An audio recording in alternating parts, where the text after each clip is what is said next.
요즘 오징어 게임인가 뭐 하는 넷플릭스에서 나오는 그 영화가 굉장히 유행이라고 합니다.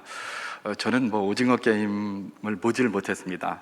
근데 이제 이렇게 유튜브 같은 걸 보다 보니까 한 3, 4분씩 뭐 이렇게 설명한 게 있더라고요. 저는 그 내용을 오늘 이야기하고 싶은 게 아니라 그 게임에 나오는 게임 이야기를 한번 해보고 싶습니다. 그 오징어 게임 때문에 요새 저희는 그냥 짬이라고 그랬는데 옛날에 그 달고나 그거 만드는 게 뭐 선풍적인 인기를 얻어가지고 세계적으로 굉장히 많이 팔린다 그런 이야기도 있던데요. 여러분 오징어 게임 이렇게 보니까 뭐 무궁화 꽃이 피었습니다 딱 들어보잖아요, 그죠? 그 제가 어렸을 때 많이 하던 거거든요. 예, 이전에 많이 했고 옛날에 뭐 저는 어렸을 때 아마 여러분들 다 해보셨을 텐데 우리 어르신들 특히 그런 것도 해봤고 또 뭐 단방구 뭐 이런 것도 해봤고, 그죠? 그 다음에 뭡니까? 땅 따먹기 이런 것도 하고 또 뭡니까? 뭐 자치기, 그 다음에 돌멩이 갖다 사방치기 뭐 이런 거 많이 했었습니다. 아마 요즘 어린이들은 그런 거 잘 모르겠죠, 그죠? 근데 우리는 그런 거, 저만 해도 그런 것들을 많이 한 그런 세대 중에 하나입니다. 제가 그런 것들이 세계적으로 선풍적인 인기를 얻고 또 그야말로 건강식품이 아니라 해롭다고 그냥 바로 표현할 법한 달고나가 세계적인 선풍을 이루는 것을 보면서 그 말 있잖아요. 가장 한국적인 것이 가장 세계적인 것이다 라는 그 말입니다. 그래서 우리가 자꾸 이전 것을 갖다가 자꾸 숨기는 것이 아니라 오히려 그것을 발굴하는 것이 이 시대에 세계적이 되는 것은 아닐까, 그런 생각을 한번 해보게 되었습니다. 과연 그런 것 같습니다. 가장 한국적인 것이 가장 세계적인 것이다. 이게 바로 그 오징어 게임에 나오는 몇몇의 게임들이 보여준 하나의 증거가 아닌가. 그 내용과는 상관없이 저는 그 내용이 뭔지를 잘 몰라서 그것에 대한 평은 하지 않겠습니다만은 어쨌든 그런 것이 아닌가, 그런 생각이 들었습니다. 예, 오징어 게임 뿐이었겠습니까? 그 안에 나오는 뭐 여러 가지 그런 아이들 놀이는 뭐 요즘에는 그런 걸 하는지 모르겠는데 그렇게 몸으로 뛰는 그런 놀이뿐만 아니라 학생들끼리 그런 놀이도 많이 했어요. 뭐 잡다한 그런 지식이라고 생각할 수가 있는데, 예를 들면 뭐 학교 안에서 사회책에서 공부한 걸 가지고 막 이렇게 서로 질문하고 막 그런 거 많이 했었죠. 그래서 뭐 도시 이름 대기, 나라 이름 대기, 나라별로 수도 이름 대기 뭐 이런 걸 가지고 게임을 참 많이 했습니다, 그죠? 그리고 위인 이름 대기 뭐 이럽니다. 그러면 또 뭐 위인 막 이렇게 이야기를 합니다. 예, 사실 그 위인전 읽어보지도 않았습니다. 그냥 이름만 알고 있어요. 이름만 알고 있고 선생님이 학교에서 이렇게 강의를 하실 때에 뭐 이분에 대해서 뭐 조금 이렇게 이야기를 하면 저분이 좋은가 보다, 그리고 위인전에 이름이 나와 있으니까 대단한 사람이다 이렇게 생각을 하고 있는 것이죠. 그런 잡다한 그런 놀이들, 그런 게임들을 통해서 사실은 뭡니까? 그의 인격이 형성되어져 오고 그의 비전이 만들어져 왔던 것이 요즘은 제가 잘 모르겠어요. 우리들의 시대가 아니었나 그렇게 생각이 듭니다. 제가 이렇게 있을 때 이전에 저희 친구들도 마찬가지지만 어른들이 그런 이야기를 하잖아요. 너 뭐 되고 싶냐? 그러면 주로 위인전 같은 데서 들은 이야기 하죠. 난 이순신처럼 장군이 되고 싶습니다 뭐 이런 이야기 많이 했어요. 그래서 저도 장군이 되고 싶어가지고 맨날 이렇게 화이바 별 4개짜리 있는 거 제 옛날 어렸을 때 그런 걸 많이 썼다고 그러더라고요. 근데 제 머리에 화이바가 사실 잘 안 맞는데 그래서 이걸 막 이렇게 쓰고 이렇게 했다고 그러는데, 그래서 제 별명이 있다고 그랬죠? 뭐라고요? 대갈장군. 대갈장군이라고 그랬습니다. 대갈장군. 화이바 쓰고 막 이러면서 뭐 이순신 장군 되고 싶고 말입니다. 뭐 이런 것 아니겠습니까? 여러분, 제가 지금 무슨 말씀을 드리느냐 하면 예를 들면 우리가 위인들, 또 그 다음에 어떤 목표들 이런 것들이 중요한 이유가 있는데, 그것이 바로 무엇입니까? 그것을 보고 따라가는 사람의 모델이 되기 때문에 그런 거예요. 그래서 제가 여러 가지 놀이 이야기를 하면서 예를 들면 위인전으로 이렇게 살짝 넘어왔습니다만은, 사실은 위인전을 우리가 이렇게 그 위인들의 이름을 되뇌이면서 나도 저런 사람이 한번 되고 싶다 그런 마음이 있지 않겠습니까? 나도 저런 사람이 한번 되고 싶다. 그러면 그런 사람이 되려고 적어도 노력을 할 것 아닙니까? 그렇기 때문에 사실은 그런 것들이 굉장히 중요한 것이죠. 글쎄요, 요새는 학교에서 뭘 가르치는지 모르겠는데 사실은 요즘 많이 버린 것들이 있습니다. 이 잡다한 거 이런 것들 뭐하러 자꾸 외우게 하냐, 창의성이 나와야지 이런 이야기 참 많이 하는데, 글쎄요, 저는 뭔가 입력이 안 되면 창의적인 게 그 안에 나올 수 있을까라는 생각을 하는 사람이니까 그런 것도 좀 많이 외워야 돼요. 막 주구장창 외워야, 그래야 나중에 가서 뭐가 나오는 것이죠. 성경도 마찬가지죠. 성경 외우기 왜 이렇게 자꾸 시키냐 그러는데, 성경 외우기 해야 됩니다. 그래야 내가 위기의 순간에 하나님의 말씀이 주구장창 나오지 않겠습니까? 그죠? 외운 게 없는데 어디서 뭐가 나옵니까? 하나님께서 뭐 부지직 하면서 번개를 내려가지고 하나님 말씀 떠오르게 할까요? 그런 방법도 있겠죠. 그러나 일반적으로는 그런 것이 아닌 것이죠. 그래서 참 그런 교육 방법들이 요즘도 하고 있는지는 모르겠는데 어쨌든 좀 그리운 그런 방법 중에 하나고, 대표적인 것이 위인, 영웅에 대한 이야기가 아닌가 그런 생각이 듭니다. 영웅에 대한 이야기. 그래서 저기 헐리우드 블록버스터에 보면 없는 영웅도 막 만들어내잖아요. 그죠? 없는 영웅도 막 만들어내요. 근데 한편으로는 우리나라는 영웅이 있는데도 있는 영웅도 깔아내리는 그런, 있는 없는 영웅도 막 다 흠집내가지고 긁어내서 막 밑에다가 던지려고 하는 이런 모습들이 너무 사회에 많이 나타나고 있어서 참 안타까운 마음 중에 하나인데요. 영웅이 왜 중요하냐? 그가 모델이 되기 때문에 그렇습니다. 모델이 되기 때문에 그래요. 세상에 모델이 없으면 클 사람이 없습니다.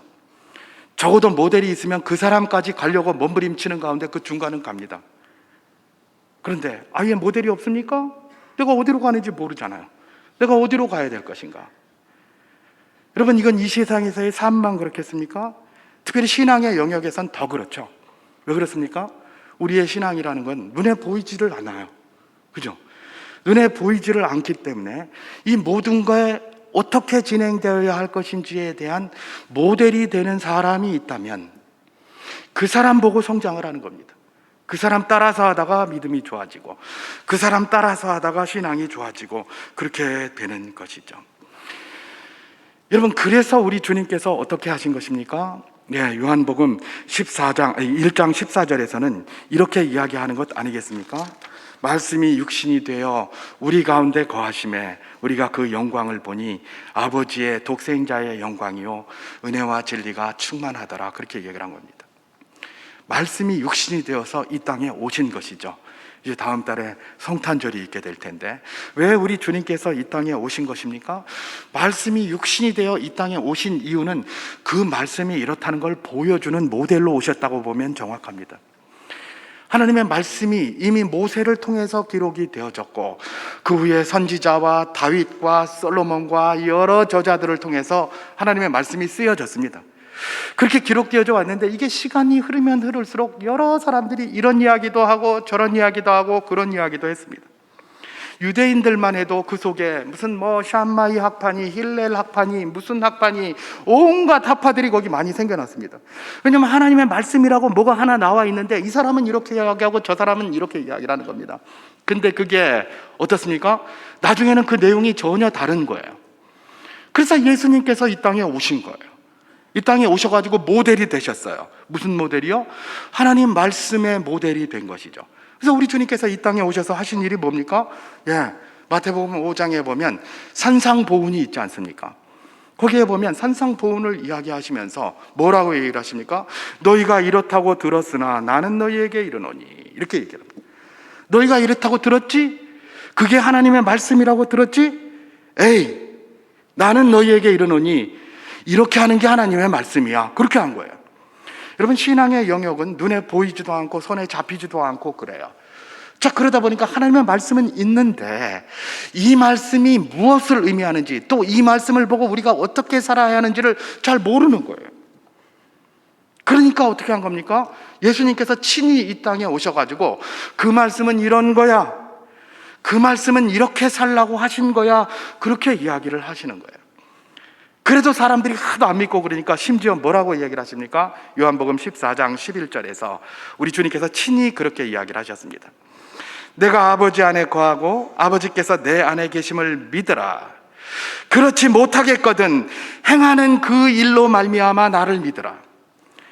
다시 말해서 우리 주님께서는 성부께서 말씀하신 그 말씀을 그대로 행하고 살았다는 것이죠.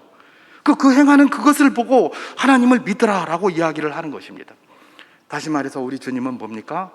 보이지 아니하는 하나님의 말씀을 몸으로 보여주며 사신 분이 우리 주님이셨다, 그런 이야기입니다.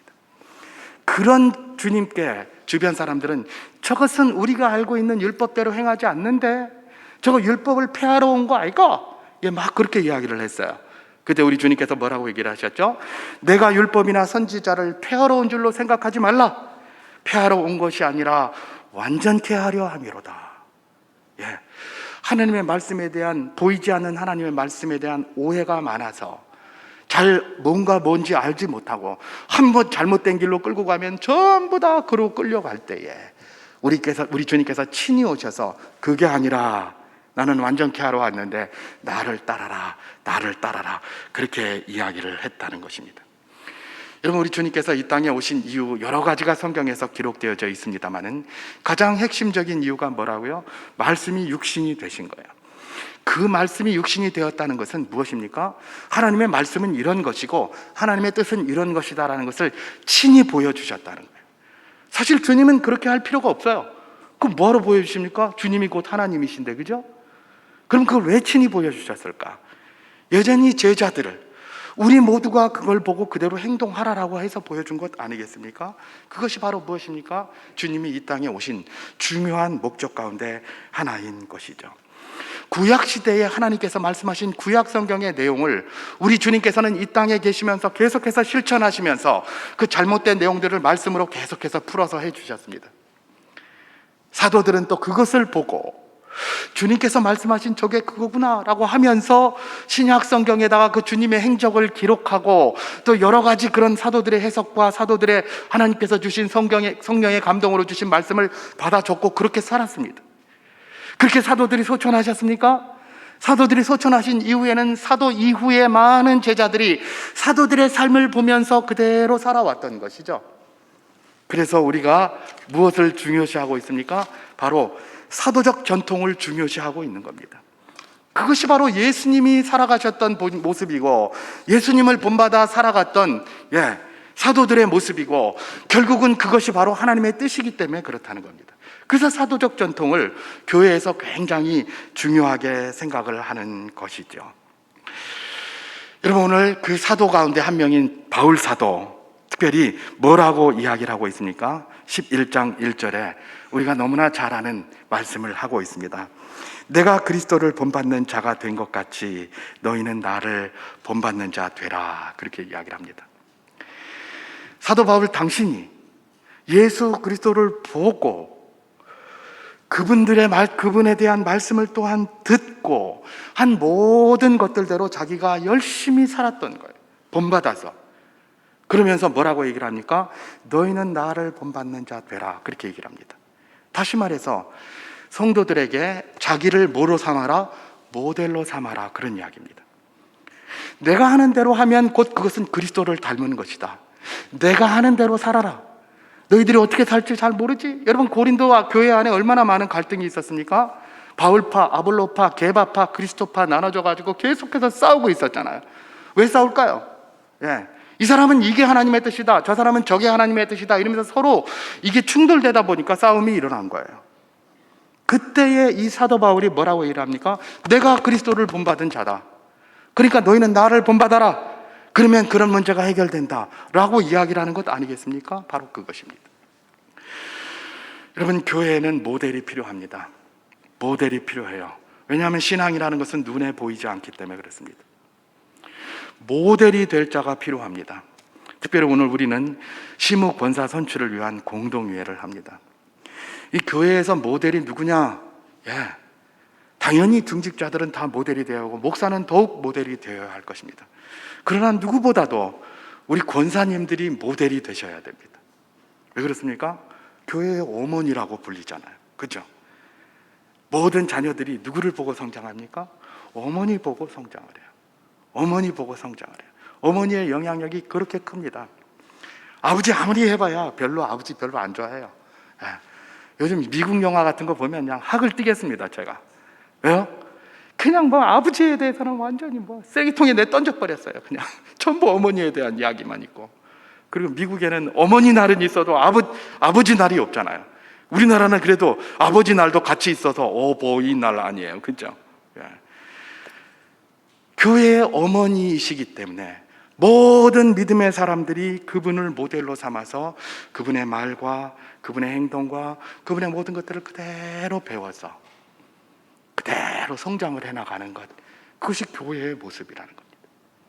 그렇기 때문에 이 모델이라는 관점에서 우리가 오늘 이런 공동회를 함에 있어서도 한번 집중을 해 보아야 되는 것입니다.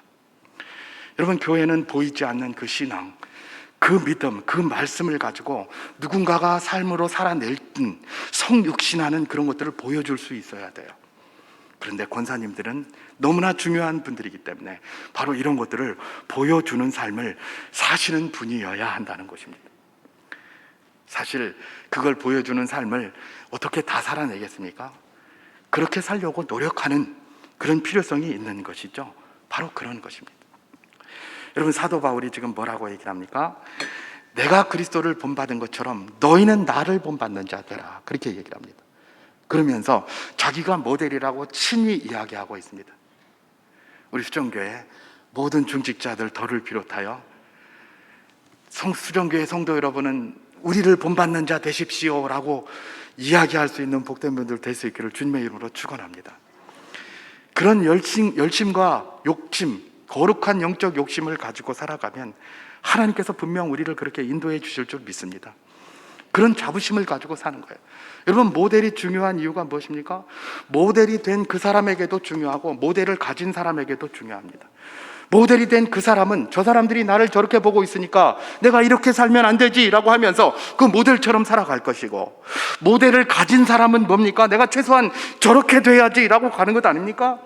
그러니까 이 모델이야말로 윈윈입니다. 서로가 서로를 세워주고 서로가 서로를 위하게 되고 서로가 서로를 독려하며 서로가 서로를 강하게 만드는 아주 중요한 역할을 하고 있다. 우리 모든 그리스도인들은 모든 이의 모델이 되어야 하지만 특별히 중직자들은 더 모델이 되어야 하고 우리 권사님들은 더 모델이 되어야 한다. 이것이 바로 무엇입니까? 이런 말씀이 우리에게 주는 도전이라 할 것입니다.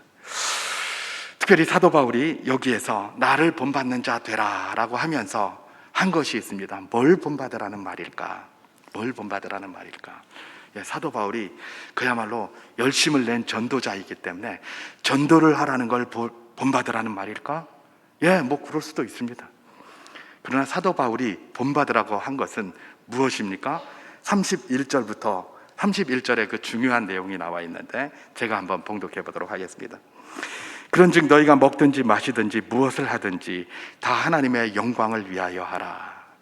사도 바울은 먹든지 마시든지 무엇을 하든지 하나님의 영광을 자기가 위하여 살았다는 겁니다. 그러니까 지금 뭐라고 얘기를 하는 겁니까? 사도 바울이 먹든지 마시든지 무엇을 하든지 하나님의 영광을 위하여 하라. 내가 그렇게 살았으니 너희도 그렇게 살아라. 바로 그 이야기를 하고 있는 것입니다.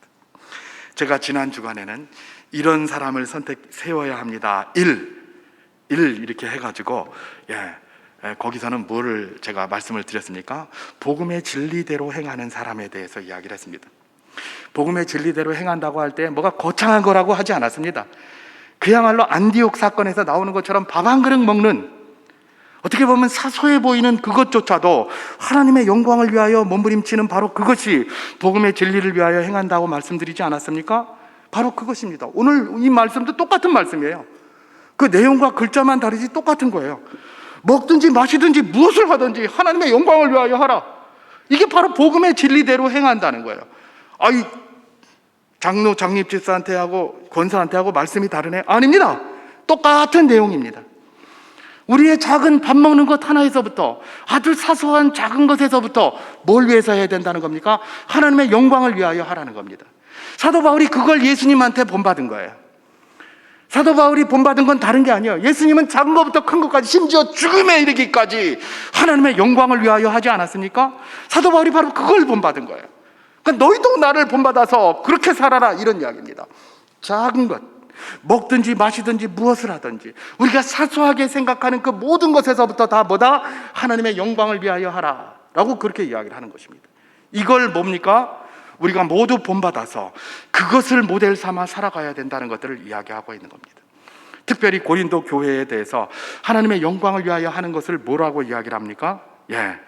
유대인이나 헬라인이나 하나님의 교회나 거치는 자가 되지 말고 33절에 나와 같이 모든 일에 모든 사람을 기쁘게 하여 자신의 유익을 구하지 아니하고 많은 사람의 유익을 구하여 그들로 구원을 받게 하라. 이게 하나님의 영광을 보여주는 중요한 일 가운데 하나겠죠. 다른 사람들에게 거치는 자가 되지 말고 교회의 덕을 세우고 남의 유익을 위하여 살아라. 이것이 하나님의 역사다. 하나님의 영광을 위한 일이다. 그렇게 이야기를 하고 있는 것입니다. 여러분, 이제 우리가 잠시 후에 공동회의를 합니다. 누구를 선택해야 할 것인가? 누구를 선택해야 되겠습니까? 나보다 나은 분을 선택하시기를 바랍니다. 내가 영적으로 본받을 수 있는 분, 나에게 영적인 모델이 될 수 있는 분을 선택하시기 바랍니다. 하나님의 영광을 위하여, 다른 사람의 거침이 되지 않고 타인의 유익을 위하여 살아가는데 나보다 나은 분, 왜 나보다 나은 분을 선택하라고 할까요? 그분들은 우리의 모델이 될 분들입니다. 그래서 내가 그분들을 보고 커야 됩니다. 그런데 다른 연고 때문에 이런 다른 여타의 이유로다가 나보다 별로 낫지도 않은데 선택했습니까? 내가 별로 배울 게 없고 영적인 성장이 없어요. 나중에는 또 어떤 문제가 생길까요? 조금만 하면 니나 나나 똑같은데 이래가면서 말입니다. 그들의 지도를 안 따르게 돼 있어요. 여러분, 오늘 선택 기준은 무엇이어야 합니까? 내가 영적으로 본받을 만한 모델이 될 수 있는 분, 저분은 나보다는 훨씬 더 하나님의 영광을 사시는 것 같다. 저분은 나보다는 교회의 덕을 위하여 몸부림치는 분인 것 같다. 이런 분들 선택하십시오. 그렇게 할 때에 하나님의 역사를 우리가 충만하게 이후에 보게 될 줄 믿습니다. 오늘 우리의 선택 가운데 귀한 모델이 되는 분들이 많이 세워져서 수정교회 다음 70년이 아름답게 진행되어져 가는 귀한 밑거름을 기존 선배들과 함께 놓아갈 수 있는 분들이 세워질 수 있기를 주님의 이름으로 축원합니다. 그리고 우리 모든 성도님들은 그분들의 삶을 바라보면서 그분들과 같이 영적으로 하나님께 영광 돌리는 일에 앞장서는 데에 그런 데서 앞장서는 데에 같이 힘쓰는 복된 분들이 다 될 수 있기를 주님의 이름으로 축원합니다.